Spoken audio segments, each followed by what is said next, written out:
You might have heard the expression before, the sun never sets on the British Empire. What does that mean?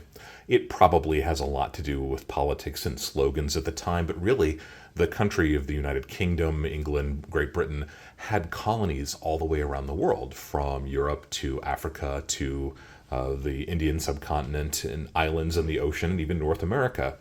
So, as the globe, as the Earth rotated, the sun never technically set on it because there was always a new day dawning on part of the British Empire. But it also probably had a lot to do with the fact that the UK had an amazing military presence, that they could project policies anywhere they wanted to. They had a super strong navy, a well regulated, drilled, and very capable navy that could project any of their policies that they wanted anywhere in the world. But they also kind of understood economics the way that nobody really had in maybe several hundred years before that, this period of empire in Great Britain. And the backbone of that ability to project their economic policies were these beautiful gold coins. These are called sovereigns. You may have seen these before. You may own some of these. I've talked about them quite a bit on my channel. They are one of my favorite vehicles for owning gold. And one of the things that you notice about whenever there's a big kid is that there's often people who try to knock them down a peg, and I think that that was definitely the case with Britain and the UK. And one of the ways that that happened was through counterfeit sovereigns. Believe it or not, there were counterfeit sovereigns issued for a very long period of time. In fact, they're probably still being made to this day. So that's what this video is going to be about. We're going to talk about the sovereign, but we're going to talk about counterfeit sovereigns. How fun is that? If you're new to the channel, my name is Dub C, and I want to thank you for being with me here today. If you haven't yet subscribed to the channel, I hope that you will go ahead and click on that subscription button. It doesn't cost anything. You're just supporting the channel, and it's a nice way to see the number of people who are energized and excited about watching the videos that I release. If you're one of my returning subscribers, you guys know that I really appreciate you being with me here again today. I am super stoked to do this video. I think this is going to be a lot of fun because, honestly, whenever you're talking about a big pile of gold coins, that's going to be a fun video, right? We're going to be talking about some interesting things here today. If you are new to the channel, I do like to begin each of my videos with a simple disclaimer. That disclaimer is that I am not a financial advisor. I'm not trying to offer any kind of financial advice. I'm simply trying to share some of my experience having bought and sold precious metals and rare coins for the last 30 or 40 years. And I also like to begin my videos where I can with a concept that we can kind of work back into the subject. And the concept I want to talk about here is contemporary counterfeits. So that is a subsection, if you will, of counterfeits. Believe it or not, there are different styles of counterfeit coins. Is that weird? A contemporary counterfeit is simply a counterfeit that was made during the period of time that these coins actually circulated. So they're not trying to fool collectors by having made counterfeits. These were actually people who were faking the coins to use them during that period of time. I've got some great examples here. A great example here of an 8 reale. These are Mexican Republic 8 reales. And these pieces are about the same size and shape as an American silver dollar. 0.903 or 90.3% pure silver and 27 grams. So you can see this is a nice big silver coin from the 1800s. This piece looks a lot like those pieces, and I believe that this is a contemporary counterfeit. This piece probably made out of actually made out of copper and then plated with a very thin layer of silver. You can see very little of that silver still remains. But it was a lot less expensive to make a copper coin and plate it with a little bit of silver. Remember, the primary purpose of these was to exchange their silver value really genuinely, and that's why these pieces actually say what their silver content is on them. This was made to circulate along with them, and this is a contemporary counterfeit. This was made at the same period of time that these other pieces would have circulated. So that's the concept of a contemporary counterfeit. It's a counterfeit that was actually made not to deceive collectors or investors or whatever else. It was actually made to circulate at the same period of time that these coins actually circulated. You might equate with somebody who's making counterfeit $20 bills today. There's no value to those beyond trying to exchange them for goods and services in the economy. So kind of the same idea, contemporary counterfeit. And we'll talk about kind of the differences between contemporary counterfeits and those that are made to fool collectors. We'll also bring in some really interesting ideas with when it comes to American gold coin counterfeits, which will be the next video in this two-part video series about gold counterfeits. So counterfeit sovereigns. What is the sovereign? This is the British workhorse gold coin that was used for about 150 years, really from kind of the mid 1800s through, depends on where you were in the world. In the UK, they really stopped using the sovereigns about World War One, so 1915-ish, somewhere in there. But in some of the British colonies, they continued to use them up and through the 1930s.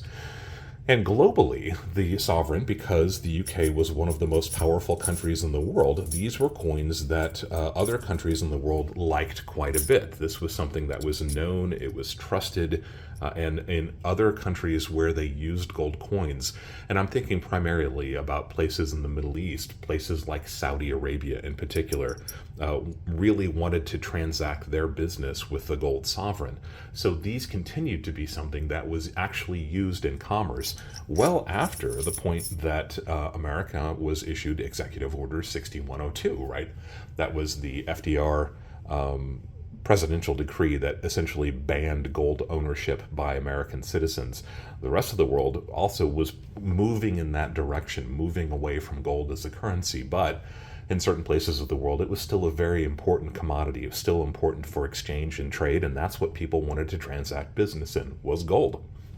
So sovereigns continued to be used in that part of the world well after they really kind of went by the wayside in the rest of the world. And just to give you an idea, I've got an example of an American $5 gold piece, and we'll compare and contrast the two. I know a lot of people like to see close-ups. Sometimes I get so excited about the topic that I forget that this is still kind of a fun thing to look at. So if you're not familiar with it, this is an American $5 gold piece. This one dated 1906. This is an English sovereign from about the same period of time. That's Queen Victoria, a little bit of a later portrait.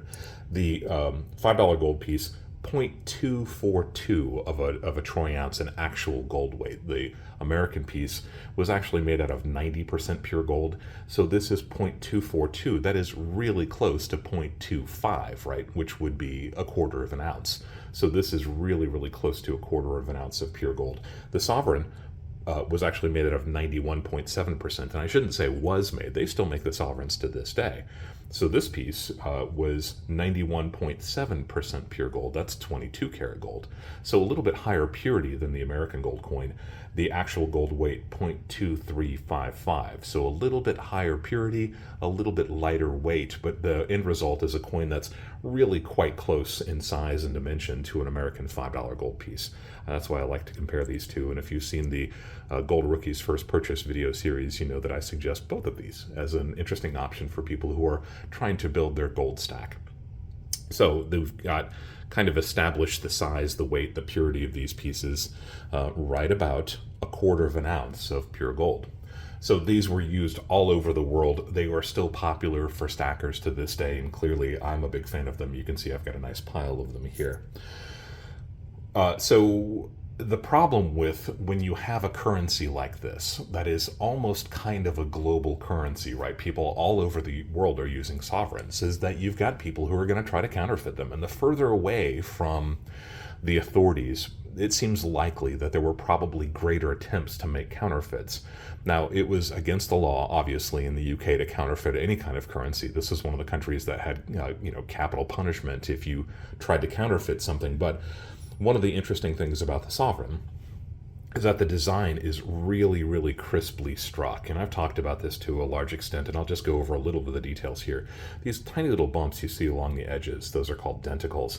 You can see that if I can bring it in just a little bit closer, there's just a little bit of a raised edge all the way around the outside of the coin. Hopefully you can see that just a little bit. And then you've got these reeds, these little lines on the edges. All of that designed to keep the coin from being shaved. People would literally shave off little bits of gold on a coin and then pass that off as being a full-size sovereign. There was also the technique that was called sweating, when people would take a big handful of these, put them in a bag, and shake them vigorously, knocking off little tiny bits of gold. Doesn't seem like it would be very much, and really it probably wasn't, but if you did it over and over and over again, eventually you've got a nice little pile of gold, all the while continuing to spin these for their full face value. And that was kind of gaming the system. So people would try anything they could to kind of get a little bit of this gold for free and then pass them off to unsuspecting folks who would just see it as a sovereign. But the Mint in the UK realized that this was becoming a problem. So they made it a policy that if you were to present the bank with an underweight sovereign, you would be they would credit you for the gold value of the piece, but that could be considerably less than the face value of the piece. So they were kind of making every consumer out there their own eyes and ears. In other words, you didn't want to take an underweight or an artificial sovereign because you were the one who was going to have to pay the consequences of it. So because of that, you had to protect yourself, and one best way to protect yourself was with one of these little things. And we'll talk about this in just a moment. This is really cool. So contemporary counterfeits were those pieces that were being passed while the sovereigns were still being spent in circulation, maybe up to maybe the 1920s in the UK, and that's kind of where we're focusing right now. There are interesting characteristics about gold, right? Any element has got its own characteristics, and it's really hard to find an element that is exactly similar in every size and shape and weight and atomic scale and mass and everything else as every other element. That's actually what makes elements different from one another. But one of the unique characteristics about gold is that gold is quite dense. Gold is very heavy. It doesn't take very much gold to make a very heavy little object. And they knew that. That's one of the reasons why gold is gold. That's one of the reasons why it has been so valued throughout history. Lots of other reasons. It's the fact that it doesn't interact very much with any other element that comes out of the ground pretty much looking like this. That's a pretty exciting thing for primitive people. But it's also quite dense, and it's quite scarce. So what do you do if you're trying to make a fake gold coin? Lots of ways you could do it, but there aren't very many convincing ways once you start to realize those specifications of gold make it very difficult to fake. How so? Well, we talked about some of the characteristics of the sovereign, right? The fact that this was a very specific size and shape, a very crisply struck and difficult to reproduce design. That design of St. George slaying the dragon is actually very, very detailed and very, very sharply struck, and it's very difficult to counterfeit something like that unless you've got the big, heavy equipment that can do the same job as the originals. But sovereigns have been made to a very specific diameter, and there's a reason for that. The circumference around the coin, also a very specific thickness. And that is one of the reasons why sovereigns were so successful, because you can't fake that. You can't make something that is as heavy as a gold sovereign without, if it's not made out of actual gold, without making it either much bigger in diameter or much thicker in its thickness. And that's a really easy thing to investigate. That becomes second nature for anybody who's taking one of these. But the folks that were trying to make fake ones tried to do everything they could to make a good fake one that would pass in circulation. And I suppose they probably were pretty successful. To this day, there are lots of fake gold sovereigns out there in varying degrees of quality. One of the most interesting examples is there was another metal that was slowly starting to be used in this period of time. I'm thinking maybe the late 1800s. That had a very similar characteristics to the elemental gold. And there were enterprising counterfeiters who would actually make fake sovereigns out of this metal that actually looks a lot like silver, and then plate them with gold. And because this new metal that they were using, that had become a little bit easier to get your hands on, had similar characteristics, it also very, very dense. They were able to take this less valuable metal, plate it with gold, make a sovereign out of it, and spend it. And these ones were actually kind of, we think, probably made in Spain, so not too far away from the UK. What makes these interesting? They were made out of platinum. Platinum right now is trading for considerably less than gold, but for a good chunk of the 20th century, platinum was much more valuable than gold, and that's what makes these kind of funny. And I'm showing you an image of one of these right now so you can see for yourself. What was an inexpensive kind of byproduct of mining that had just recently started to become available because of the expenses associated with mining the platinum group metals was something that they were using to make fake sovereigns out of. And it's very possible that people out there still have sovereigns that they think are sovereigns, real, genuine British sovereigns that are actually made out of platinum and plated with gold. Kind of a fun aside. Anyway, so this is the concept of a contemporary counterfeit. But there were also pieces that were being made at a slightly later date that were made in kind of a similar fashion, this is a really, really specific period of time, and this is why this video actually warrants two different videos, because we're going to be bringing in American pieces as well. So after, up until and right after World War II, sovereigns weren't really being used anymore, right? So, but they are also maybe not so legal to own in a lot of parts of the world. I mentioned Executive Order 6102.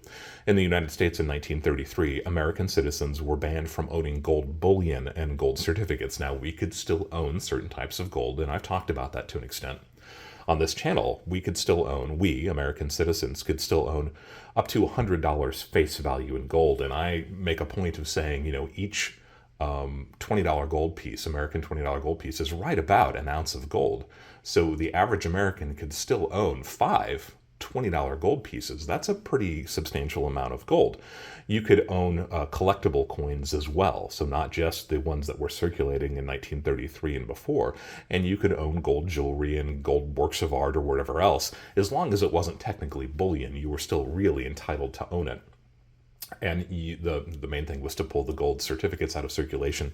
We didn't want to have our money tied to gold anymore. So that was really what 6102 was designed to do, but American citizens weren't really allowed to own gold coins at that point, and much of the world was kind of on the same trajectory. That was frowned upon if it wasn't outright illegal for your citizens to own gold in certain parts of the world. But I talked about the Middle East and the fact that in a lot of places in the Middle East, this was still the preferred currency. This was not just something that wasn't outlawed. It was something that was really mandated. You had to be making purchases in gold coin if you wanted to be able to survive economically. So the problem was that if the UK had stopped making these pieces in really about World War I-ish era, when we had fits and starts of them making other pieces, but other countries were still using them, what happened when you started to run out of those gold sovereigns in these countries where you still needed them, right? It wasn't really circulating gold. It wasn't circulating within the United Kingdom, right? A lot of these parts of the country, of the world that were still using sovereigns weren't really part of the UK. It was just the gold that they had gotten used to because of England's superiority and having colonies all the way around the world, that these pieces were what everybody wanted. But if England wasn't making them anymore, what were you to do if your economy was based on the sovereign, but you couldn't get sovereigns anymore? That is where it becomes a little bit trickier. They're not really circulating in the regular sense, but they are still circulating, if you get my drift.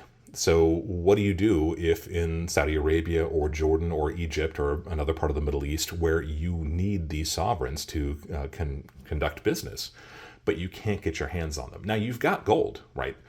You may have gold in all sorts of different forms and shapes and sizes. These are societies where gold has always been an important way to pay your bills or to have your wealth in portable vehicles. So you probably had gold, but you were running out of sovereigns. That's where it becomes tricky. So what do? Enterprising goldsmiths in this part of the world started making their own sovereigns. And this is where it really becomes kind of interesting and tricky and a big, big old gray area. You guys who watch the channel know that I like to talk about gray areas. This is one of my favorites of them. So you've got plenty of gold, but you need it in a form that is a sovereign because that's how business is being transacted. So you take your gold and you make your own sovereigns. Now, they're not making counterfeits to fool collectors, right? And these pieces, and I'll show a picture of, actually several pictures of some of them, had a great opportunity recently to look at a collection, an inherited collection. This person knew that they were sovereigns, but had no idea that they were these Middle Eastern counterfeits, for lack of a better word. So I'm showing you several examples here, and they were made sometimes by incredibly skilled goldsmiths. Some of these folks really knew what they were doing. I mentioned all the things that make sovereigns more difficult to counterfeit. These people knew what they were doing, and they made really good spot-on counterfeit sovereigns. Most of the time, they were made out of a gold that was as pure or very close to as pure the actual sovereigns were. So 91.67% pure was not unusual to find in these earlier pieces especially. They weren't trying to fool anybody. They were just trying to make the gold vehicle that people needed to conduct commerce. And as this progressed, I suspect that they started walking back the gold content a little bit. When you think about it, if you're going to spend your time making a sovereign, you really need to get paid for that. And if you're using good quality gold to make a good quality gold, there's really no room for you to make, whatever it is that you need to make on this to make it a viable business. So we might call that seigniorage, and I've talked about seigniorage in some of the earlier videos as well. You need to make a little bit of money. So one of the ways that you might have done that is to make it, instead of 91.67% pure gold, you might make it 90% pure gold. And you would still make a really good quality counterfeit, but maybe the gold isn't quite as pure as it's supposed to be. And this kind of progressed, I think, probably for several decades. And I'm thinking probably 1930s, 1940s, maybe up until the 1960s, maybe even a little bit later than that. Because they're counterfeits, it's really hard to peg down exactly when these were being made, but it's safe to say in this period of time. And some of these were laughably bad. Like I said, some of these were incredibly skillfully made, and they can be very difficult for even seasoned professionals to pick out. Those people in the UK who deal exclusively in sovereigns as a gold vehicle, as just something that people stack.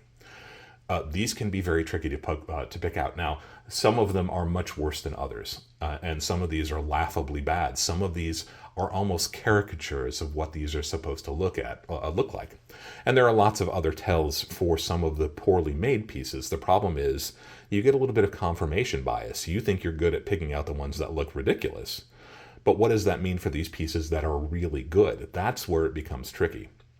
So there are lots of these counterfeits that weren't quite contemporary counterfeits because they weren't being spent in the UK, but they were clearly still being used in parts of the world where they needed sovereigns. And I think probably you started to recognize these goldsmiths that were making them, realizing that they were going to get themselves in trouble if they were caught by certain authorities for making these counterfeits, even though there was clearly a demand for it. So some of these folks actually started putting their own cartouches. They started stamping their own hallmarks into them. And often these hallmarks will indicate what the purity is even. They didn't want to get in any trouble with any authority, especially in parts of the world where you could be executed for doing certain things like this. So they would put their own name on them. They would sign them. They would put the gold purity on them to attest to their value. So you have a really interesting array of really high quality counterfeits. You've got laughably bad counterfeits. You've got pieces that actually have signatures on them or cartouches or hallmarks stamped in them where there shouldn't be anything like that. So you immediately know that these are not authentic British sovereigns.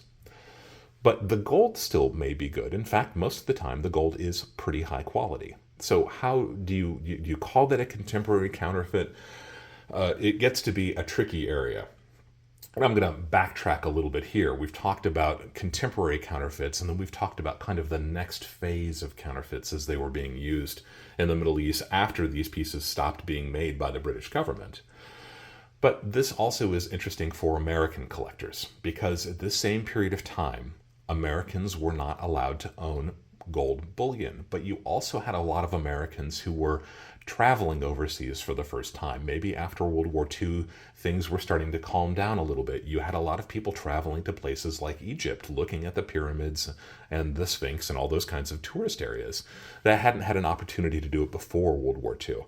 You had a lot of businessmen stationed overseas to expand their business in the petroleum industry. You had lots of people in the military who were still all around the world in these parts of the country, the world that had been ruled by England in the past, or that were a part of the oncoming American interests, let's put it that way, in the rest of the world. So you had lots of Americans traveling to these parts of the world, and they were seeing these gold coins, and they liked these pieces too.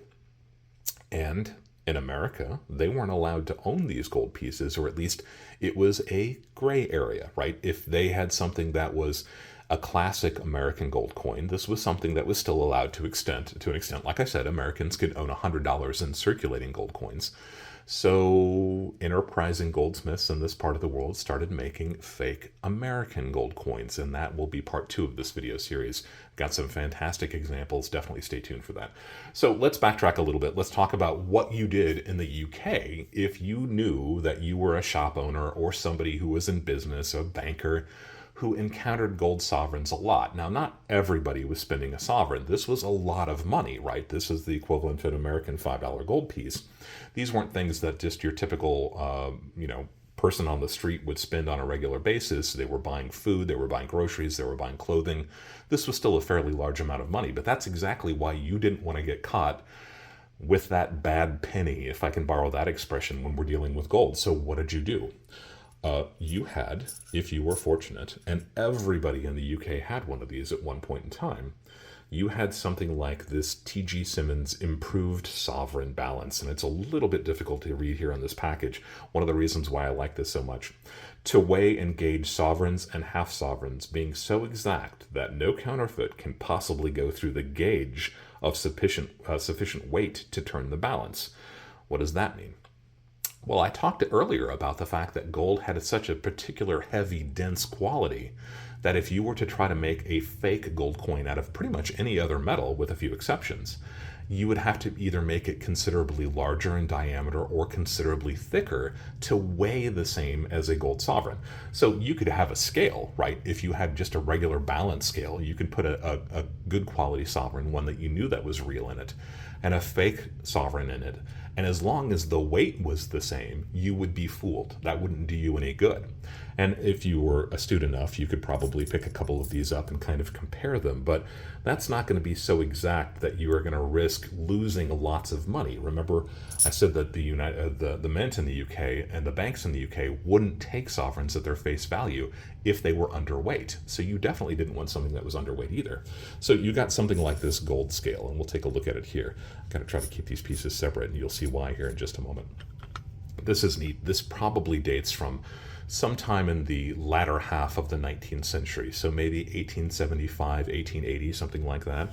And every shop owner had one of these. And what it is, this is just a nice little box. This is such an original piece. I'm thrilled to have this. This is a sovereign balance scale. And it's got very interesting characteristics, and we'll talk about each of these here, but I like the detail of this. First off, the fact that it's brass gives it the same look as the gold that sovereigns were made out of. I think that's kind of fun. And you can see the crown mark here. This is, in some ways, a really neat piece. In some ways, it's just really crudely cast, too. They must have cranked these out by the millions because, like I said, everybody needed one of these. You've got a full-size sovereign here, and you've got the half sovereign here. And fortunately, I've got examples of both full-size sovereigns and half sovereigns. And the way it works, and I'll try to do this if I can. I know this is a great distance to try to do this, but this is an authentic sovereign. There we go.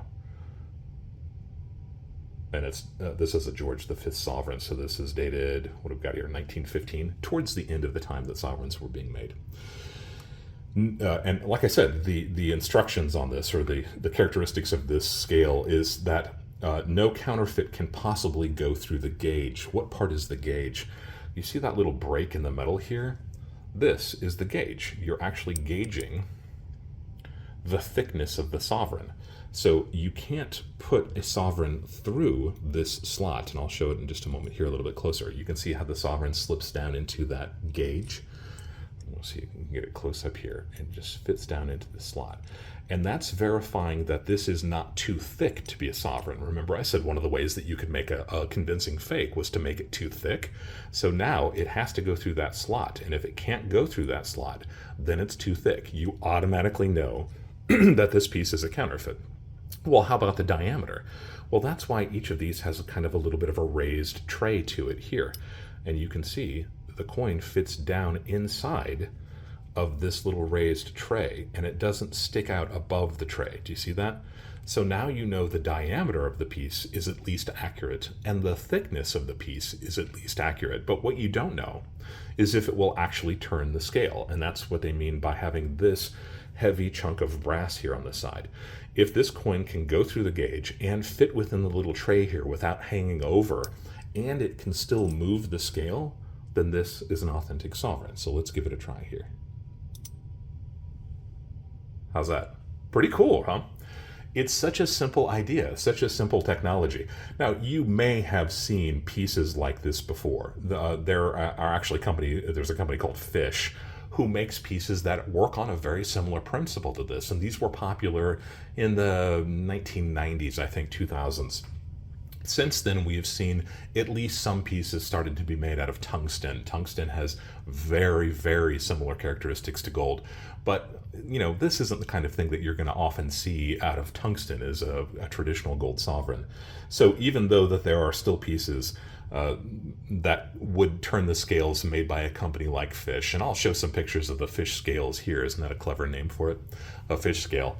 This piece, I think, is really exciting because it is 100 years old or older, and every business in the UK that dealt with sovereigns would have had one of these. In fact, probably just a lot of private individuals would have had these too.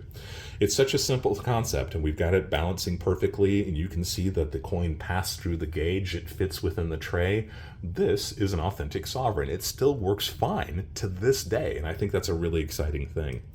So what happens if you've got a piece that is suspect that you maybe don't think is real? And I've got a couple of examples here. This is a piece that I bought a few years ago. I was buying all of these sovereigns at a period of time, probably up until about 8 years ago. So I was getting these at a pretty good price. My dealer happened to get this one in, and we both thought that this was suspect. So we tried it with the Sigma. We tried it with lots of other vehicles. And then I think that dealer passed it on to their supplier, and their supplier confirmed that this is a counterfeit. Now, I don't think you can see it very well here. You'll see that there's lots of scratches in the field. That was actually put on later by my dealer to indicate that this was a fake. They didn't want to sell this to anybody with the idea that it was a real. But you can barely see it here. I'll try to bring it up if I can. There are a couple little dots in the field. These are almost little casting lines, and that's one of the ways that you know, or you should at least be suspecting, that this piece is not authentic. Because like I said, the UK went to extraordinary lengths to make sure that their pieces didn't have little things like that in them. So that's one of the ways that you can tell when you've been looked at enough sovereigns. You can see that the detail isn't sharp enough. I use the term mushy. I think that's really, really good. You can see that some of the detail is just not as crisp as it should be. But you should never have air bubbles and casting bubbles in the fields ever on a sovereign. So there are certain things that you pick up over time once you've dealt with these long enough to know that this is probably not an authentic piece. We've confirmed that it's not authentic, but we're going to try it here with the scale to see if it passes muster with the improved TJ Simmons balance scale. Does it pass through? Not really. I mean, just barely, but that probably wouldn't be enough to throw you off. Now I have to bring it up a little bit closer for this part. Does it fit within the tray? Remember, that's just a slightly raised tray, and the coin needs to fit down inside of it. How about that? It does not. I used my little pointer here before to show that it went all the way down inside. This piece does not fit down inside the tray. So you've got a piece that is highly suspect at this point. It barely passes the gauge, and it won't fit down inside that tray. It just doesn't fit down. And that's because it's intentionally been made out of something that is not the same purity as an authentic sovereign. And because of that, to get it to be the same weight, it has to be a larger diameter. It's such a brilliant thing to do. And I'm not even sure if it turns the scale. It does turn the scale. Turning by just means, to actually activate the scale. But again, if it doesn't fit down inside that little tray, this is not authentic. We'll check it out with the Sigma in just a moment too. I've got a couple other pieces here too. This piece I've always questioned because the color is so radically different than every other piece. And this is a slightly different style. And it's very possible that this is counterfeit. Honestly, I've always kept it aside because it doesn't look authentic. Let me see if I can see any of those air bubbles that I was talking about. It's definitely a different size. It's definitely a different style. It's definitely a different color. Does it work in the gauge? It does. Does it fit in the tray? Perfectly. Does it turn the scale? Definitely. So that leads me to believe that if it's a counterfeit, it's a pretty high quality made counterfeit that is probably very close to, if not the exact same purity that it's supposed to be. And finally, I've got one example of a half sovereign here. And again, that tray on the very end is the half sovereign. This is a later half sovereign, but they've been made to the same specifications for so long. Does it pass the gauge test? It does. Does it fit down inside the tray? It does. Does it activate the scale? It definitely does. Now, I had no doubt that that is a legitimate half sovereign, but it's neat to see that this piece, this simple piece, two-piece of technology, if I can say piece again, this simple two-piece technology made 100, 130, 140 years ago still works exactly like it's supposed to. Isn't that fun? We'll just try these pieces out really quickly with a Sigma so we can get an idea. And we got the regular scale here too, but I don't want to get into that. Now, these should all read as 22 karat gold, and sometimes sovereigns do give you a little bit of a difficult reading with the Sigma, so this will be interesting to see. I've set it at 91.7, as I say all the time with the Sigma. There are limitations with the Sigma because it has certain presets that you have to use. You can't put something on the Sigma and have it tell you what it is. You have to tell the Sigma one of those few presets, and then it has to fall within the range that is acceptable for those presets. So let's start with one of these pieces that we know is authentic and see what it reads. We've got the brackets here. And hopefully you can see that on your screen. You've got those little brackets there, and the cursor has to be within those brackets. We've got it at 91.7%, 22 karat. So it's reading where it's supposed to be. Some sovereigns actually have a little bit of silver in them too, I understand. So the fact that this would be a little bit iffy doesn't bother me. It's clearly 91.7% pure gold. That's where it's supposed to be. We've got a little bit of a later version. This is the earlier version of Queen Elizabeth. Let's see how that reads. Again, we're still within the brackets. This is maybe a little bit further off to the side than I want it to be. And you can move pieces around a little bit on the Sigma to see if you get a better reading. You can also turn the piece over entirely. She's right where she's supposed to be. Again, a little bit off, but she's still within those brackets. I have a high degree of confidence that that is what it's supposed to be. Let's try it with this piece that we are pretty sure at this point, since we've used the T.G. Simmons improved sovereign balance, that this is the fake. Let's see how it reads. You can see this tiny little arrow here off to the side. It is off the charts. The cursor is nowhere within those brackets, so this piece is suspect. What if we move it around a little bit? You saw those previous pieces read just fine, or where they're supposed to be. The cursor has just appeared at the very edge of our scale. So that's telling me, at least I suspect, that this piece is probably made out of gold, but probably a significantly lower purity than the actual 91.67% that the sovereigns are supposed to be made out of. So here's the interesting question. We've now tried it with a couple of sovereigns that we know are real. We've tried it with a sovereign that we are very sure is a counterfeit sovereign because it didn't pass our little test on the scale.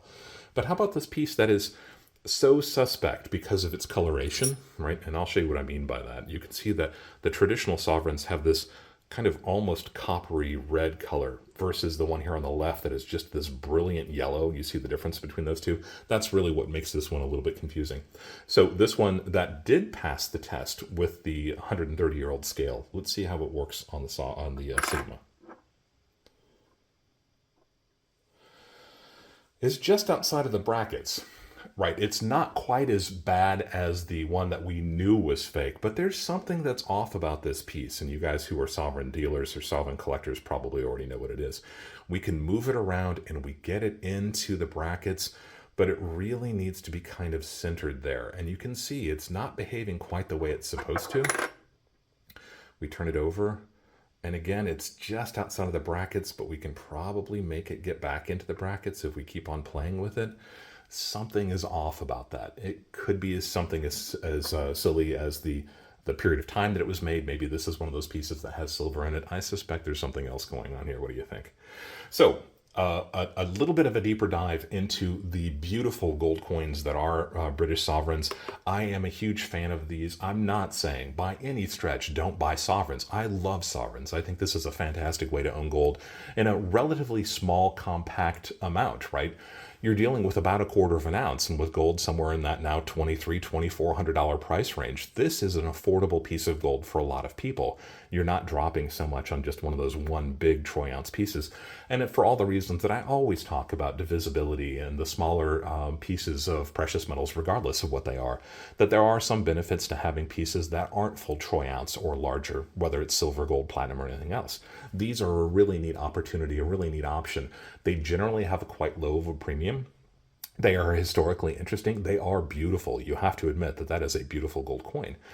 So there are lots of positive attributes, a lot of positive benefits to the gold sovereign, but there are lots of gold sovereign counterfeits out there. There have been for 100 years or more now, and there are probably still tons of them out there that are fake. The question is, are they the amount of gold that they're supposed to be? And that's when you start to get into the issues of, is it ethical for you to buy something that is not an authentic gold coin, even if you're just paying the gold value for it? When you go to sell this piece, are you going to be facing an ethical dilemma, having to explain to your buyer either that this piece looks like a sovereign and it's probably made out of the right quantity and the right purity of gold, close, or are you going to pass it off to somebody without divulging that information? And that puts you in a position I don't want you to be in. So when you're buying these pieces, make sure you're buying them from a reputable dealer. Try to use the Sigma or your dealer's Sigma while you're standing there. There are counterfeit gold pieces in every genre and every type and every situation. So it's not just something that's specific to sovereigns. But you've seen how people have tried to counter this for a very long period of time. And I think this is one of the most interesting, fascinating, beautiful, cute, fun ways to do it, is this really simple piece of 150-year-old technology still does a bang-up job in detecting whether or not something is authentic or something is counterfeit. So in part 2 of this video series, we'll be talking about American gold pieces and how they tie into this period of the 1940s, 1950s, that era. And believe me, Dub C has been fooled before, and I will be fooled again. But learn from my mistakes, learn with me on my journey. And that's where we can all benefit from having a little bit of experience and having some fun with this along the way too. If you have any questions about the pieces that we talked about here today, by all means leave a question down below. Love to talk about gold coins. Love to see if you are a fan of the sovereigns. Do you like maybe the American pieces from the same time a little bit better? Do you understand and appreciate how affordable these sovereigns can be to somebody who's trying to build a gold stack? If you have questions about the equipment that we used, you're welcome to leave a question down below. As I like to say, if you've got a question, there's a very good chance that other people have that same question. Maybe they're just afraid to ask. So by asking your question, you're actually answering that question for lots of other people, and I think that's a really nice way to build the community. If you haven't yet subscribed, go ahead and click on that subscription button, hit the like button too, and hit the notification button. I try to debut or premiere videos on Friday nights, and I'm often there at the premiere so I can answer questions with you in real time. It's a great way to have fun, blow off a little bit of steam on a Friday as you're getting ready to hit your weekend, and it's nice to see people say hi to people, other people in the community too. That's a great way to build this community as well. And as always, thank you for allowing me to be a part of your journey as we go deeper into the world of coins and physical precious metals.